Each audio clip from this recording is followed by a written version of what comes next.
नमस्कार। स्प्रेड कहानी में आपका स्वागत है। आइए सुनते हैं मुंशी प्रेमचंद की कहानी बड़े घर की बेटी। बेनी माधव सिंह गौरीपुर गांव के जमींदार और नंबरदार थे। उनके पितामह किसी समय बड़े धन धान्य संपन्न थे। गांव का पक्का तालाब और मंदिर, जिनकी अब मरम्मत भी मुश्किल थी, उन्हीं के कीर्ति स्तंभ थे। कहते हैं इस दरवाजे पर हाथी झूमता था।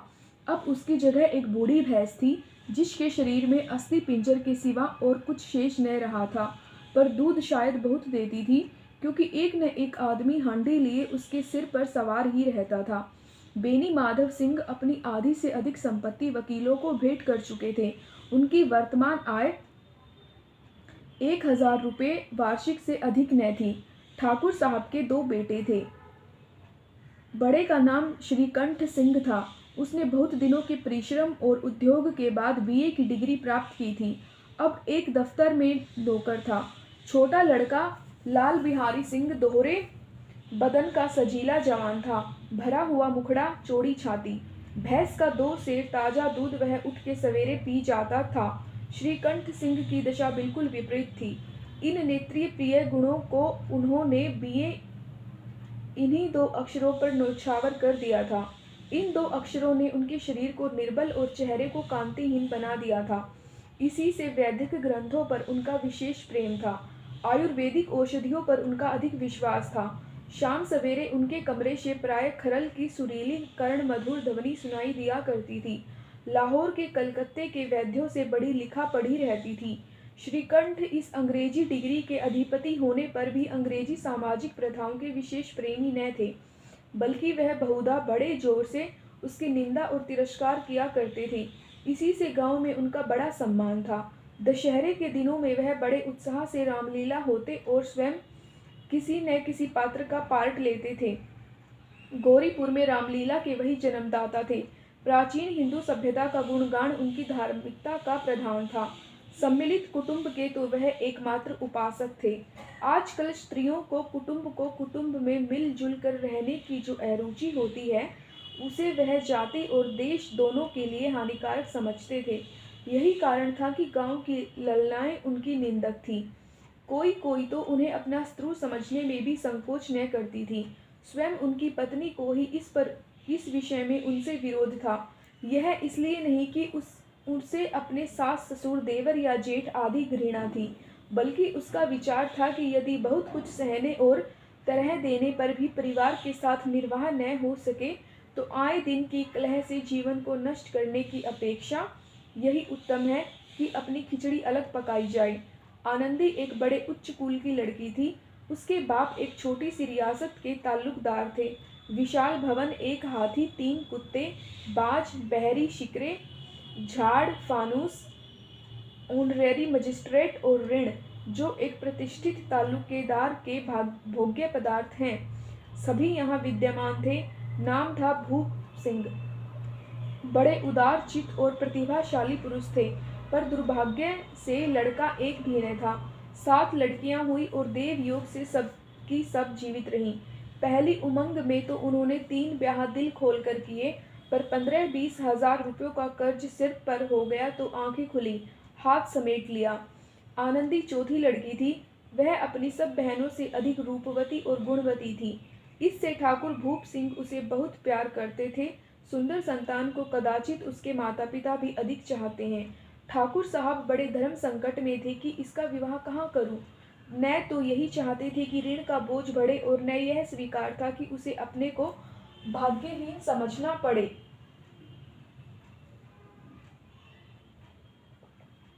एक दिन श्रीकंठ उनके पास किसी चंदे का रुपया मांगने आए। शायद नागरी प्रचार का चंदा था। भूप सिंह उनके स्वभाव पर रीझ गए और धूमधाम से श्रीकंठ सिंह का आनंदी के साथ ब्याह हो गया। आनंदी अपने नए घर में आई तो यहाँ का रंग ढंग कुछ और ही देखा। जिस टीम टाम की उसे बचपन से ही आदत पड़ी हुई थी, वह यहाँ नाम मात्र को भी न थी। हाथी घोड़ों का तो कहना ही क्या, कोई सजी हुई सुंदर बहली तक न थी। रेशमी स्लीपर साथ लाई थी, पर यहाँ बाग कहाँ। मकान में खिड़कियां तक न थी, न जमीन पर फर्श, न दीवार पर तस्वीरें। यह एक सीधा साधा देहाती गृहस्थी का मकान था। किंतु आनंदी ने थोड़े ही दिनों में अपने को इस नई अवस्था के ऐसा अनुकूल बना लिया मानो उसने विलास के सामान कभी देखे ही न थे। Page number 2। एक दिन दोपहर के समय लाल बिहारी सिंह 2 चिड़िया लिए हुए आया और भावत से बोला, जल्दी से पका दो, मुझे भूख लगी है। आनंदी भोजन बनाकर उसकी राह देख रही थी। अब वह नया व्यंजन बनाने बैठी। हांडी में देखा तो घी पाव भर से अधिक न था। बड़े घर की बेटी किफायत क्या जाने, उसने सब घी मांस में डाल दिया। लाल बिहारी खाने बैठा तो दाल में घी न था। बोला, दाल में घी क्यों नहीं छोड़ा? आनंदी ने कहा, घी सब मांस में पड़ गया। लाल बिहारी जोर से बोला, अभी परसों घी आया है, इतना जल्दी उठ गया? आनंदी ने उत्तर दिया, आज तो कुल पाव भर रहा होगा, वह सब मैंने मांस में डाल दिया। जिस तरह सूखी लकड़ी जल्द से जल उठती है, उसी तरह अक्षुधा से बावला मनुष्य जरा जरा सी बात पर तिनक जाता है। लाल बिहारी को भावच की यह ढिठाई बहुत बुरी मालूम हुई। तिनक कर बोला, मैके में तो चाहे घी की नदी बहती हो, स्त्री गालियां सह लेती हैं, मार भी सह लेती हैं, पर मैके की निंदा उनसे सही नहीं जाती। आनंदी मुंह फेर कर बोली, हाथी मरा भी तो 9 लाख का, वहां इतना घी नित्य नाई कहार खा जाते हैं। लाल बिहारी जल गया, थाली उठाकर पलट दी और बोला, जी चाहता है जीभ पकड़कर खींच लूं। आनंदी को भी क्रोध आया, मुंह लाल हो गया। बोली, वह होते तो आज इसको मजा चखाते। अब ऐपड़ उज्जड़ ठाकुर से न रहा गया। उसकी स्त्री एक साधारण जमींदार की बेटी थी। जब जी चाहता उस पर हाथ साफ कर लिया करता था। खड़ाऊ उठाकर आनंदी की ओर जोर से फेंकी और बोला, जिसके गुमान पर भूली हुई हो उसे भी देखूंगा और तुम्हें भी। आनंदी ने हाथ से खड़ाऊ रोकी, सिर बच गया, पर उंगली में बड़ी चोट आई। क्रोध के मारे हवा से हिलते पत्ते की भांति कांपती हुई अपने कमरे में आकर खड़ी हो गई। स्त्री का बल और साहस, मान और मर्यादा पति तक है। उसे अपने पति के ही बल और पुरुषत्व का घमंड होता है। आनंदी का खून का घूंट पीकर रह गई। श्रीकंठ सिंह शनिवार को घर आया करते थे। बृहस्पति को यह दुर्घटना हुई थी। 2 दिन तक आनंदी कोप भवन में रही, न कुछ खाया न पिया, उनकी बाट देखती रही। अंत में शनिवार को वह नियमानुकूल संध्या समय पर घर आए और बाहर बैठकर कुछ इधर उधर की बातें, कुछ देश काल संबंधी समाचार तथा कुछ नए मुकदमों आदि की चर्चा करने लगे। यह वार्तालाप 10 बजे रात तक होता रहा। गांव के भद्र पुरुषों को इन बातों में ऐसा आनंद मिलता था कि खाने पीने की भी सुधि न रहती थी। श्रीकंठ को पिंड छुड़ाना मुश्किल हो जाता था। ये 2-3 घंटे आनंदी ने बड़े कष्ट से काटे। किसी तरह भोजन का समय आया, पंचायत उठी। एकांत हुआ तो लाल बिहारी ने कहा, भैया आप जरा भाभी को समझा दीजिएगा कि मुंह संभाल कर बातचीत किया करे, नहीं तो एक दिन अनर्थ हो जाएगा।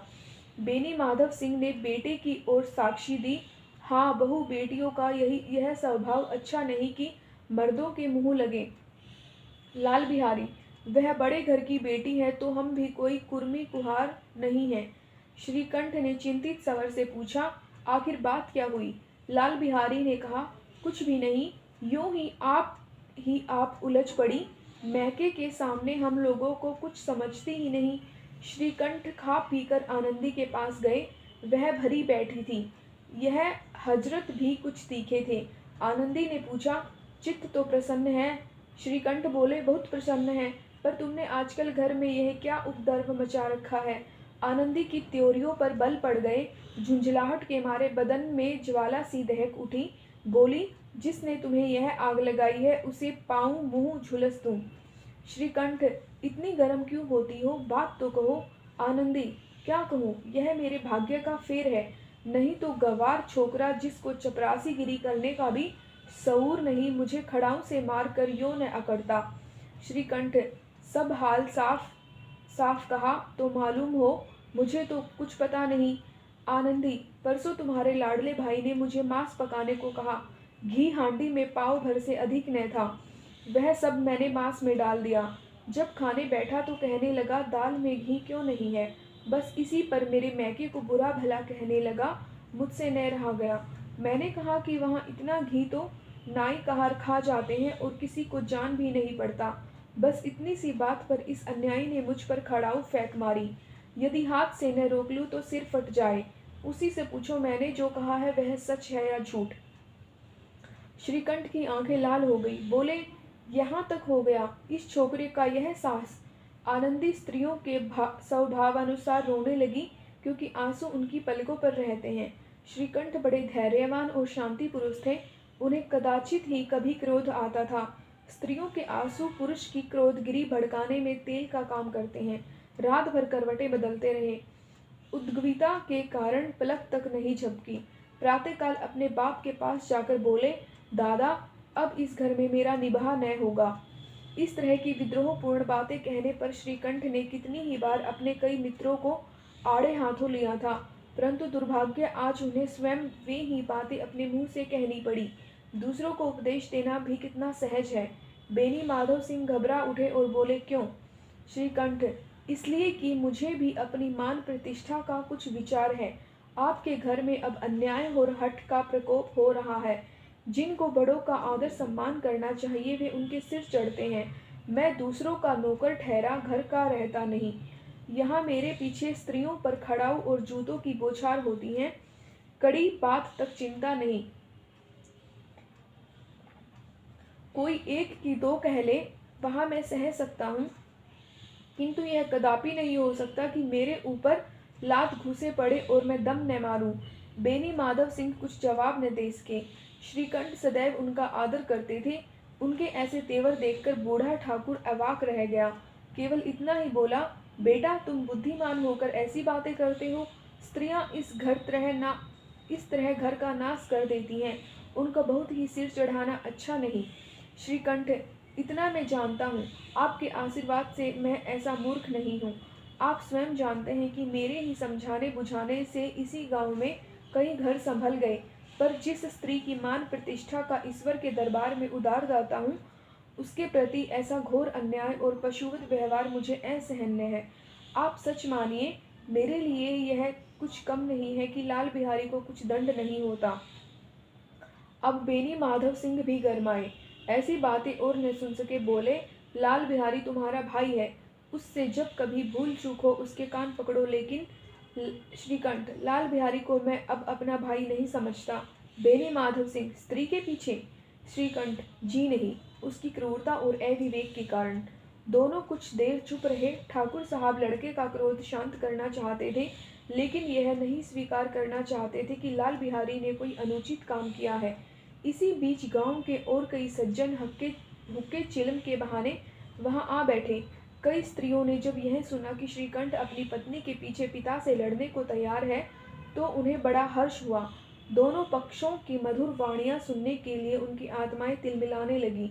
गांव में कुछ ऐसे कुटिल मनुष्य भी थे जो इस कुल की नीतिपूर्ण गति पर मन ही मन जलते थे।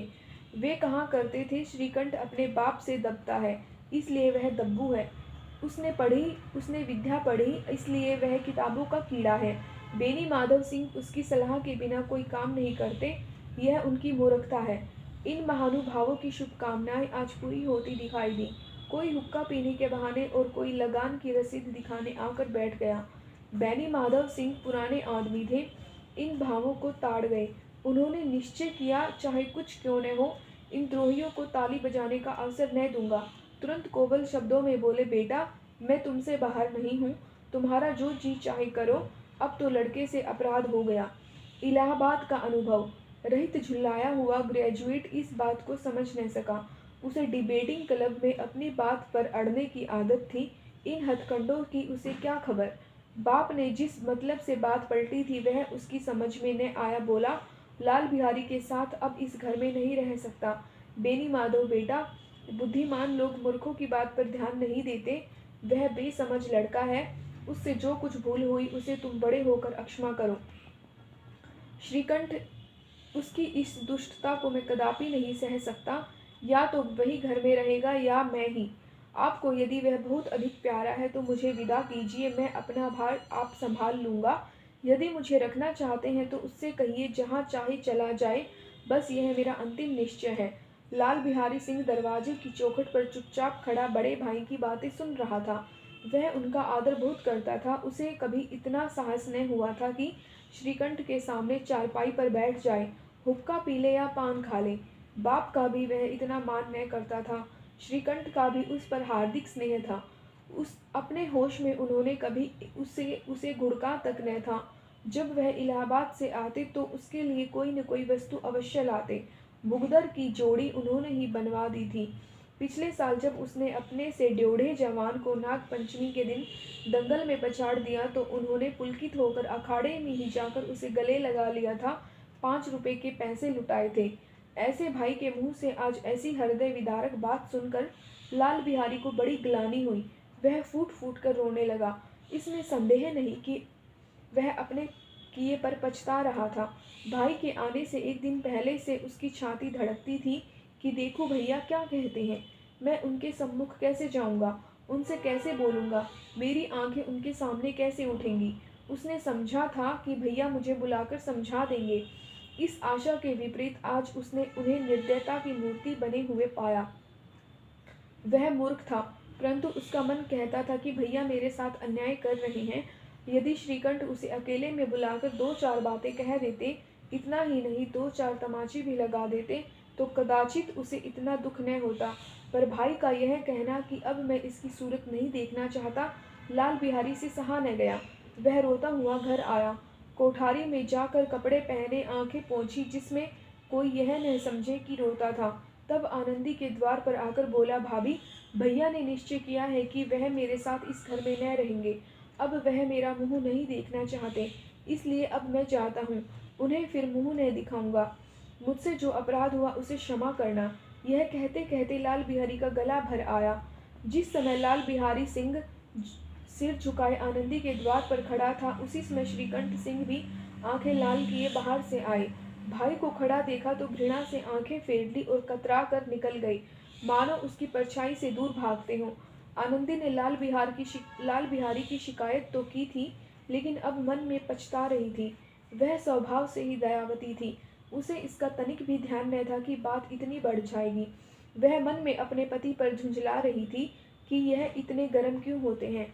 उस पर यह भय भी लगा हुआ था कि कहीं मुझसे इलाहाबाद चलने को कहें तो कैसे क्या करूंगी। इस बीच में जब उसने लाल बिहारी को दरवाजे पर खड़े यह कहता सुना कि अब मैं जाता हूँ, मुझसे जो कुछ अपराध हुआ क्षमा करना, तो उसका रहा सहा क्रोध भी पानी हो गया। वह रोने लगी। मन का मैल धोने के लिए नयन जल से उपयुक्त और कोई वस्तु नहीं है। श्रीकंठ को देखकर आनंदी ने कहा, लाल बिहारी खड़े बहुत रो रहे हैं श्रीकंठ, तो मैं क्या करूं। आनंदी, भीतर बुला लो, मेरी जीभ में आग लगे, मैंने कहाँ से यह झगड़ा उठाया। श्रीकंठ, मैं न बुलाऊंगा। आनंदी, पछताओगे, उन्हें बहुत गलानी हो गई है, ऐसा न हो कहीं चल दें। श्रीकंठ न उठे। इतने में लाल बिहारी ने फिर कहा, भाभी भैया से मेरा प्रणाम कह दो, वह मेरा मुंह नहीं देखना चाहते, इसलिए मैं भी उन्हें अपना मुंह न दिखाऊंगा। लाल बिहारी इतना कहकर लौट पड़ा और शीघ्रता से दरवाजे की ओर बढ़ा। अंत में आनंदी कमरे से निकली और उसका हाथ पकड़ लिया। लाल बिहारी ने पीछे फिरकर देखा और आंखों में आंसू भरे बोला, मुझे जाने दो। आनंदी, कहाँ जाते हो। लाल बिहारी, जहाँ कोई मेरा मुंह न देखे। आनंदी, मैं न जाने दूंगी। लाल बिहारी, मैं तुम लोगों के साथ रहने योग्य नहीं हूँ।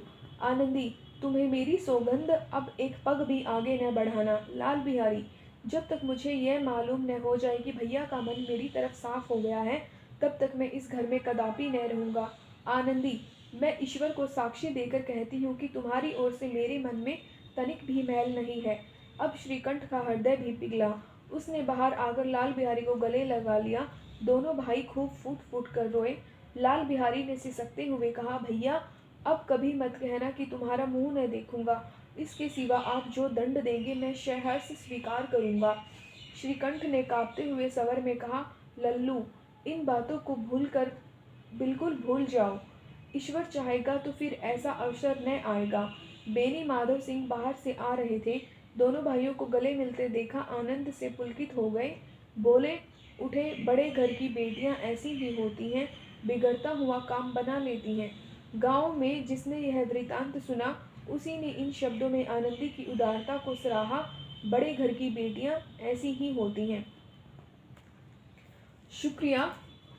उम्मीद करती हूँ कि आपको यह कहानी अच्छी लगी होगी। नमस्ते।